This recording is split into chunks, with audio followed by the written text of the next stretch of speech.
السلام علیکم۔ خواب بائے شہر میں آپ سب کا ویلکم۔ آج کی کہانی ایک ایسے کالے دھاگے کی ہے جو صرف دھاگا نہیں تھا۔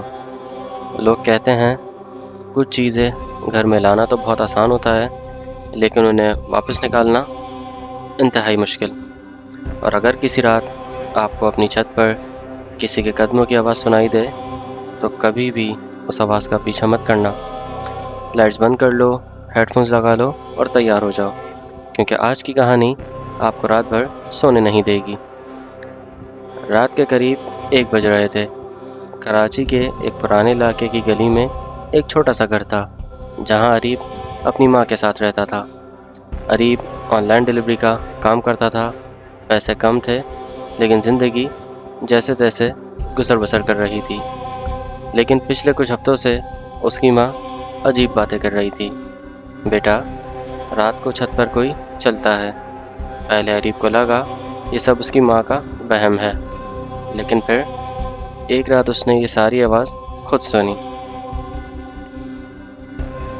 جیسے کوئی ننگے پاؤں دھیرے دھیرے چھت پر چل رہا ہو۔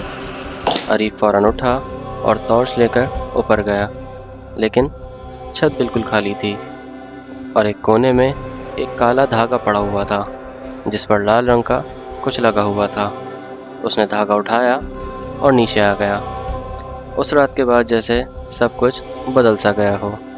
اس کی ماں روز رات کو نیند میں کسی سے باتیں کرنے لگی، کبھی ہنستے ہوئے، کبھی روتے ہوئے اور کبھی ایک عجیب زبان میں کچھ بولتی رہتی تھی جو اریب نے آج سے پہلے کبھی نہیں سنی تھی۔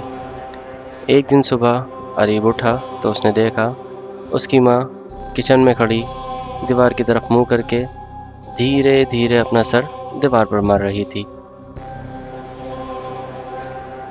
جیسے ہی اریب نے اپنی ماں کا کندھا پکڑا، اس کی ماں نے دھیرے سے گردن گھمائی۔ ان کی آنکھیں پوری طرح کالی تھیں اور ہونٹوں پر ایک ہلکی سی عجیب سی مسکراہٹ تھی۔ اس نے منع کیا تھا نا دھاگا چھونے سے۔ اریب جیسے بالکل ایک دم خوف زدہ ہو گیا۔ اس دن کے بعد گھر میں عجیب چیزیں ہونے لگیں۔ رات کو برتن خود بجنے لگتے، باتھ روم کا شاور اپنے آپ چل جاتا اور ہر صبح گھر کے کسی نہ کسی کونے میں مٹی اور مرے ہوئے کیڑے ملتے۔ لیکن سب سے خوفناک چیز تب ہوئی جب اریب نے اپنی ماں کو رات کے 3 بجے چھت پر دیکھا۔ وہ زمین پر بیٹھی ہوئی تھیں اور ان کے آس پاس درجنوں کالے دھاگے پڑے تھے۔ وہ ان داغوں میں گراہیں لگا رہی تھیں اور ہر گرہ کے ساتھ دھیرے سے کسی کا نام لیتیں۔ شبانہ گرہ، عمران گرہ، نازیہ گرہ۔ اریب ڈر کے مارے دھیرے دھیرے پیچھے ہٹنے لگا۔ تبھی اس کی ماں نے بنا مڑے کہا، تمہارا نام ابھی باقی ہے۔ اس رات اریب بہت زیادہ خوفزدہ ہو گیا اور وہ اپنا گھر چھوڑ کے دوست کے پاس چلا گیا۔ لیکن یہ چیزیں اس کا پیچھا نہیں چھوڑنے والی تھیں۔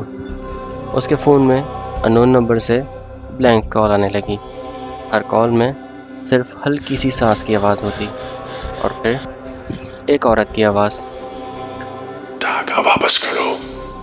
اریب نے ڈر کر وہ کالا دھاگا جلا دیا۔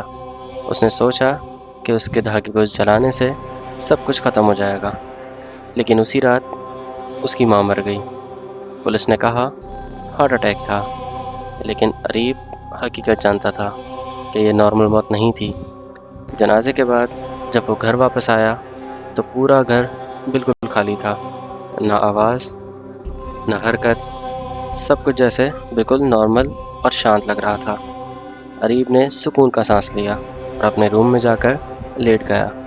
لیکن رات کے قریب 3:17 پر اس کی آنکھ کھلی، کیونکہ اس کے بیڈ کے نیچے سے کسی کے گراہیں لگانے کی آواز آ رہی تھی،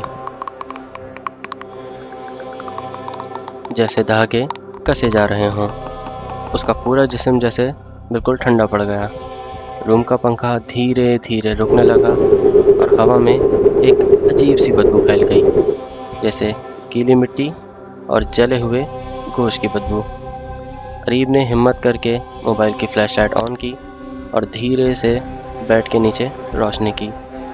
پہلے اسے صرف اندھیرا نظر آیا، لیکن پھر ایک عورت کا چہرہ، الٹے منہ لیٹی ہوئی، اس کی گردن آدھی ٹیڑھی تھی، آنکھیں پوری طرح سے کالی اور ہونٹوں سے جیسے کالے دھاگے لٹک رہے تھے۔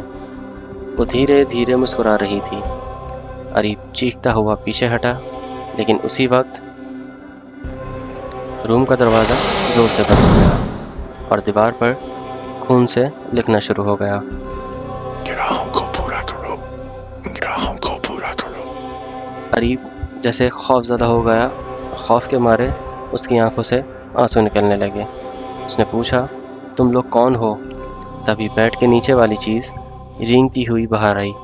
اس کے ہاتھ اور پاؤں بالکل الٹے تھے، جیسے ہڈیاں توڑ کر واپس جوڑی گئی ہوں، اور پھر وہ چہرہ دھیرے دھیرے بدلنے لگا۔